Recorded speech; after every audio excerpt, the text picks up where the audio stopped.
سلام. سرت تو کلام. یالا پاشو را بیافتی باید بریم. کجا؟ خونه آشجا. خب معلومه دیگه جهنم. ببخشید شما؟ شما نه ریکا. خب من اسرائیلم دیگه. چی؟ اسرائیل؟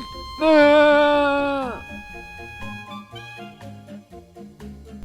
تو که اینجایی سید علی. سید علی کیه؟ من گیلاسم. بیا پایین بینیم خودتو لوس نکن. تو خیار چنبرم نیستی چه برسی گیلاس.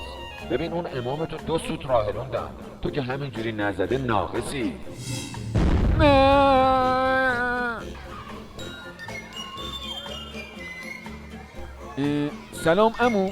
سلام. اسمت چیه عمو جون؟ نازار قلی. باریکلا. اینجا داری چیکار میکنی؟ دارم قاقالیلی میخورم. پس باقالیلی تو زودتر بخور که میخوایم بریم دده. نه کجا باید کنیم؟